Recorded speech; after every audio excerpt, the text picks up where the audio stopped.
जय हिंद दोस्तों, स्वागत है आप सभी का आज के इस ऐसी सीरीज में जिसका नाम है समझ दुनियादारी की।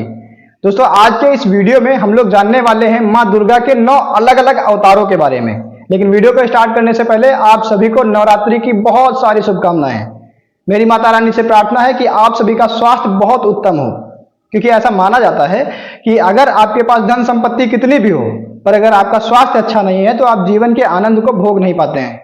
वहीं इसके उलट अगर आपका स्वास्थ्य अच्छा है तो आप धन संपत्ति को स्वयं ही अर्जित कर लेते हैं और जीवन का आनंद भी लेते हैं। इसलिए मेरी माता रानी से प्रार्थना है कि आप सभी का स्वास्थ्य बहुत अच्छा हो। चलिए दोस्तों, वीडियो को स्टार्ट करते हैं और समझते हैं आज के इस वीडियो में कि माता रानी के 9 अलग अलग अवतारों के बारे में क्या वर्णन दिया गया है। माता रानी के 9 अलग अलग अवतारों के बारे में हम लोग देखते हैं कि नवरात्रि में हर दिन एक नए अवतार की हम लोग पूजा करते हैं। माता रानी के 9 अलग अलग स्वरूपों की 9 दिनों में पूजा की जाती है।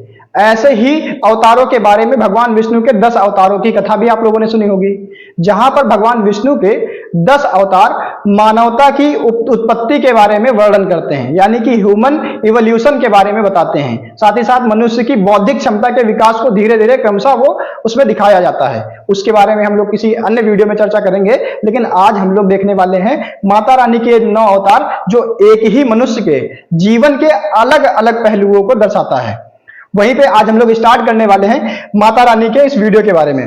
माता रानी के जो 9 अवतार हैं, जिनका वर्णन ना सिर्फ रामायण और महाभारत में मिलता है, बल्कि ऋग्वेद और अथर्ववेद, इसके अलावा बहुत सारे उपनिषदों में भी माता रानी का वर्णन किया जाता है। दोस्तों, जहां पर एक तरफ दुनिया के किसी भी धर्म में स्त्री की पूजा नहीं की जाती है, वहीं पर सनातन धर्म में पूरे ब्रह्मांड की उत्पत्ति के लिए जो शक्ति जिम्मेदार मानी जाती है, उसको नारी के रूप में दिखाया जाता है। चलिए दोस्तों, आज के इस वीडियो में हम लोग देखते हैं कि नवरात्रि में सबसे पहले दिन हम माता शैलपुत्री की पूजा करते हैं। शैलपुत्री जैसे कि नाम से ही सिद्ध है, यहाँ पे अगर आप इसको ध्यान से देखेंगे तो शैल का मतलब होता है पर्वत, और पुत्री तो आप लोग जानते ही हैं, डॉटर होता है। आप लोग इसको ध्यान से देखेंगे तो शैल का मतलब क्या होता है? पर्वत होता है। इस छोटे से वीडियो में मैं आपको बहुत अच्छे से समझा दूंगा कि आप माता रानी के बारे में बहुत अच्छे से समझ जाएंगे यहाँ पे। ठीक है, डॉटर मतलब पुत्री है, यानी कि शैलपुत्री का अर्थ हुआ है डॉटर ऑफ माउंटेन, यानी कि पर्वत की पुत्री, यानी कि माता पार्वती। पर्वत की पुत्री कौन? माता पार्वती। ठीक है, तो माता पार्वती को ही शैलपुत्री कहा गया है। दोस्तों, आप जैसे देखते हैं एक छोटा सा बच्चा होता है, तो जब वो जन्म लेता है तो उसका अलग से स्पेसिफिक नाम नहीं होता है, बल्कि वो अपने माता पिता के नाम से ही जाना जाता है। वैसे ही माता को यहाँ पर उनका कोई अलग नाम ना दे करके शैलपुत्री नाम दिया गया है, यानी कि वो अपने पिता के नाम से ही यहाँ पर जानी जाती हैं। वहीं अगर स्वरूप की बात करें तो स्वरूप में आपको देखने को मिल जाएगा माता के हाथ में कमल है। ऐसे अगर आप लोग देखते हैं माता के किसी भी स्वरूप को तो वहां पर 4, 8 या 18 भुजाएं दिखाई जाती हैं, लेकिन शैलपुत्री माता के इस स्वरूप में आपको मात्र 2 भुजाएं दिखाई देंगी, जिसमें से एक में माता रानी कमल को पकड़े हुए हैं, दूसरे में त्रिशूल को लिए हुए हैं। जहां पर त्रिशूल यह दिखाता है कि धर्म की स्थापना के लिए अगर असुरों का संहार करना पड़े तो वो उसके लिए भी तत्पर हैं। और वहीं जो कमल लिया है, कमल की जो अलग अलग पंखुड़ियां हैं, अगर आप ध्यान से देखेंगे तो ये कमल भी पूरा खिला हुआ नहीं है। ये कमल एक ऐसा है जो छोटा सा अभी अधखिला कमल है। इसकी अलग अलग पंखुड़ियां ये दर्शाती हैं कि जो बच्चा है इसकी कितनी पोटेंशियल हो सकती है, वो जीवन में क्या क्या काम कर सकता है, वो अलग अलग पंखुड़ियां उसको दिखाती हैं। कमल एक सौम्यता का प्रतीक भी होता है। तो पहला अवतार माता का शैलपुत्री एक छोटे शिशु, नवजात शिशु के रूप में दिखाया गया है। वहीं हम लोग बात करें नवरात्रि के दूसरे दिन हम लोग माता ब्रह्मचारिणी की पूजा करते हैं। ये वाला स्वरूप माता का एक विद्यार्थी जीवन के साथ में माना गया है। जैसे हम लोग देखते हैं हमारे प्राचीन इतिहास में, हम लोग जब छोटा सा बच्चा होता था, वो जब शिक्षा के लिए जाता था तो वो ब्रह्मचर्य का पालन करता था, और जीवन के शुरुआती 25 वर्षों को वो ब्रह्मचर्य के नियमों का पालन करता था। अब ब्रह्मचर्य के नियमों में सबसे पहली प्रतिज्ञा यही होती थी कि उसे त्याग करना पड़ता था, उसे अपने जीवन के जितने भी भोग विलास हैं उनको त्यागना पड़ता था। और यहाँ पर माता रानी का यह स्वरूप जो दिखाता है कि श्वेत वस्त्र धारण किए हुए हैं। श्वेत वस्त्र ये दिखाता है कि कोई फैशन वैशन कुछ नहीं है, बिल्कुल एकदम सिंपल है इनका। और हाथ में कमंडल और माला लिए हुए हैं, जो दिखाता है कि इन्होंने त्याग को अपनाया है, इन्होंने प्रतिज्ञा को अपनाया है, इन्होंने संघर्ष को अपनाया है। यहाँ पर माता सीखने की अवस्था में है। यहाँ पर इनके कई सारी भुजाएं नहीं हैं, बल्कि मात्र 2 भुजाएं हैं, और दोनों ही भुजाओं में उन्हें कमंडल और माला को पकड़ा हुआ है, जो ये दर्शाता है कि अभी आपको संघर्ष करना है, अभी आप संघर्ष की अवस्था में हैं। और जब विद्यार्थी संघर्ष की अवस्था में होता है तब उसे ज्यादा फैशन पे ध्यान नहीं देना चाहिए, भौतिक संसार में जो भी घट रहा है उस पर ध्यान नहीं देना चाहिए, बल्कि उसे पूरी निष्ठा और प्रतिज्ञा के साथ में अपनी शिक्षा पर ध्यान देना चाहिए।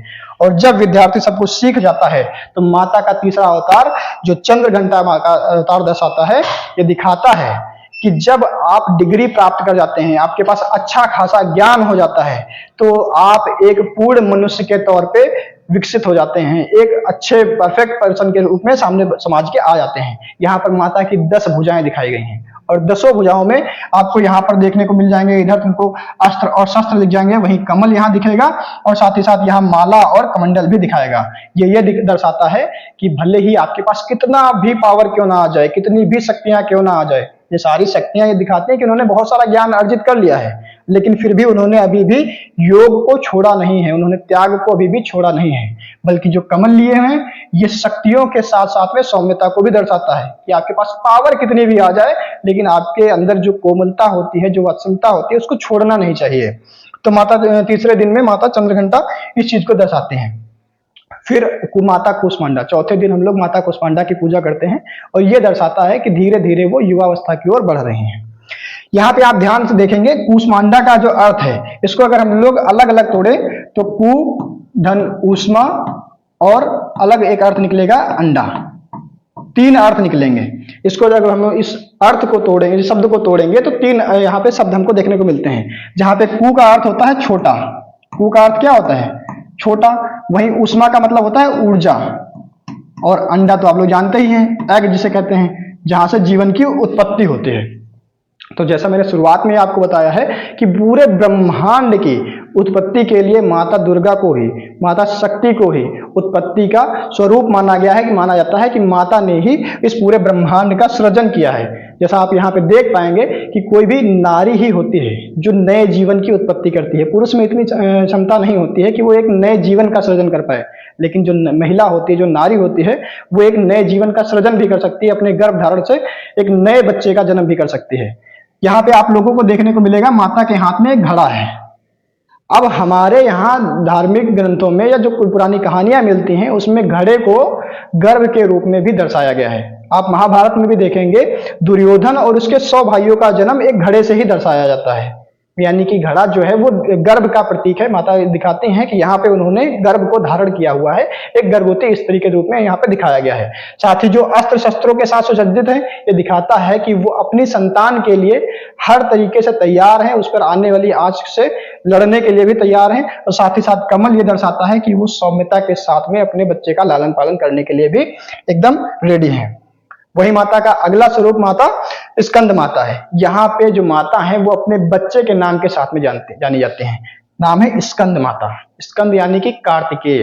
अभी मैंने बात किया था कि यही माता पार्वती हैं, और माता पार्वती के पुत्र कार्तिकेय हैं। तो कार्तिकेय की माता स्कंद माता गोद में एक बालक लिए हुए हैं।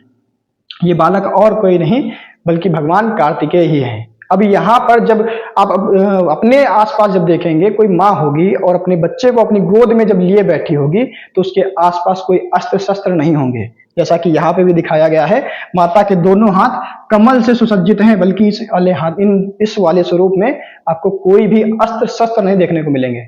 मतलब जब भी माता अपने बालक के साथ में, अपनी संतान के साथ में होती है, तो पूर्ण वत्सलता के साथ में होती है, बल्कि अपनी शक्ति का प्रदर्शन नहीं करती है। वो अपनी ममता को बरसाने का ही प्रयास करती है कि कैसे करके वो अपने बच्चे के साथ लालन पालन कर सके, उसके साथ खेल सके, उसको अपनी सौम्यता का आभास करा सके। हम लोग देखते हैं आगे आने वाले दिनों में हम लोग माता कात्यायनी की पूजा करते हैं। अब कात्यायनी में ऐसा होता है कि जब भी बच्चे के ऊपर कोई भी आंच आती है, तो माता हमेशा सज्ज रहती हैं। वो ये दिखाती हैं कि हम किसी भी प्रकार से अपने बच्चे की रक्षा करने के लिए दुनिया से भी लड़ सकते हैं। माता कात्यायनी का ये वही स्वरूप है जिसमें उन्होंने महिषासुर का मर्दन किया था। यहाँ पर माता के 4 हाथ दिखाए गए हैं, लेकिन आपने वो एक फोटो देखी होगी जिसमें माता के 18 हाथ दिखाए जाते हैं, जिसमें वो ऐसे त्रिशूल लिए हुए महिषासुर का मर्दन करती हैं। वो भी माता कात्यायनी का ही स्वरूप है, जो अपनी विकराल शक्तियों को दिखाती हैं कि वो कैसे अभी भी अगर बच्चे को गर्भ धारण कर चुकी हैं, अपने बच्चे का लालन पालन कर रही हैं, तो इसका मतलब ये नहीं है कि वो अपनी शक्तियों को भूल चुकी हैं। उनके पास उतनी पोटेंशियल अभी भी है कि वो किसी का भी दुष्टों का नाश करने के लिए अभी भी सज्ज हैं। वहीं जब हम आगे बढ़ते हैं और 7वें दिन देखते हैं, माता महाकाल रात्रि की पूजा होती है। इनको हम लोग महाकाली के रूप में भी जानते हैं। और ऐसा माना जाता है कि जब बच्चे के ऊपर आंच आती है या फिर उनके संतान के ऊपर कोई भी आक्रमण करता है, तो माता सब कुछ भूल करके लड़ने के लिए तैयार हो जाती हैं और ऐसा महाकाली का रूप धारण कर लेती हैं कि अपनी संतान की रक्षा के लिए वो पूरी सृष्टि का विनाश करने के लिए भी सज्ज हो जाती हैं। आप लोगों ने महाकाली के बारे में सुना होगा कि जब इनको क्रोध आ जाता है, ये सबसे भयंकर स्वरूप है माता का, कि जब संतान पे आपत्ति आती है तो माँ सबसे भयंकर स्वरूप धारण कर लेती है और महाकाली का स्वरूप भी ले लेती है। ये ऐसा स्वरूप है जिसमें माँ अपने, जो माँ होती बालक की, वो अपने पति का भी ख्याल नहीं रखती है, वो उसका भी कहना नहीं मानती है, और उसके बाद भी जितना भी आसपास जो भी चीजें होती हैं उनका विनाश करने के लिए एकदम सज्ज हो जाती है। वो पागलों की तरह हर चीज को नष्ट करने के लिए तैयार होती है, सिर्फ अपनी संतान के लिए। ऐसे में भगवान शिव को स्वयं आना पड़ता है और माता को मनाना पड़ता है, तब जाकर के माता मानती हैं। और यही इसी स्वरूप में आपने देखा होगा, रक्त बीज का रक्त भी माता ने पी लिया था। ये वही माता है जो कोमलता और वत्सलता के लिए अभी आपने पीछे देखा, और ये वही माता है जो अपने बच्चे के ऊपर आंच आने पर पूरी दुनिया से लड़ने को भी तैयार हैं, अपने पति तक की बात को ना सुनने के लिए भी तैयार हैं। आगे आने वाले हम देखेंगे तो दिखाता है, ये आगे आने वाले दिनों में हम लोग महागौरी की पूजा करते हैं। ये दिखाता है कि इतना केवल रौद्र रूप ही नहीं है माता का, केवल शक्ति का प्रदर्शन करना ही माता या नारी का एक स्वरूप नहीं है। नारी का स्वरूप ये भी है कि वो अपने पति, अपने बच्चों के साथ में अपने गृहस्थ जीवन की जो जिम्मेदारियां हैं, उनके कर्तव्यों का निर्वहन करते भी सौम्यता के साथ में जीवन यापन कर सकते हैं। वो कोमलता का भी प्रतीक है, और ये महागौरी का स्वरूप यही दिखाया जाता है। आपने जो फोटो तस्वीरें देखी हैं जिसमें भगवान शिव के साथ में माता पार्वती, एक तरफ कार्तिकेय जी और गणेश जी एक साथ बैठे हुए हैं, वो महागौरी का ही स्वरूप है। वो महागौरी अपने पूरे परिवार के साथ में अपने पूरे गृहस्थ जीवन के कर्तव्यों का निर्वहन करते हुए दिखाई जा रही हैं।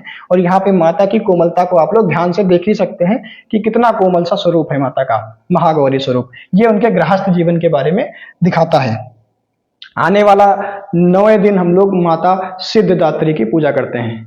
ये यही दिखाता है कि जीवन भर में जितनी भी परिस्थितियां आई हैं, उन सभी परिस्थितियों से सीख करके माता ने जो अनुभव प्राप्त किया है, उसके बाद में माता एक परफेक्ट पूर्ण रूप से सुसज्जित हो गई हैं। इनके पास जीवन के सभी पड़ावों का अनुभव हो चुका है। अब अगर भक्त इनके पास कुछ भी मांगने को आता है तो ये देने के लिए सज्ज हैं। आपने सुना होगा कि जो घड़ा भरा होता है वही छलकता है, यानी जिसके पास जो कुछ होता है तभी वो देने के लिए तैयार होता है। माता ने जीवन के बहुत सारे पड़ावों का अनुभव कर लिया है, अब वो तैयार हैं अपने भक्तों को उनकी सभी मनोकामनाओं को पूरा करने के लिए। तो 9वें दिन हम लोग माता सिद्धिदात्री की पूजा करते हैं। जैसा कि नाम से ही सिद्ध है, सिद्धिदात्री, सिद्धि को देने वाली। तो अपने भक्तों के लिए हर प्रकार मनोवांछित फल को देने वाली माता सिद्धिदात्री की पूजा 9वें दिन को की जाती है। दोस्तों, इस प्रकार से माता के 9 के 9 स्वरूपों को हमने बहुत ही लॉजिकल तरीके से समझा है।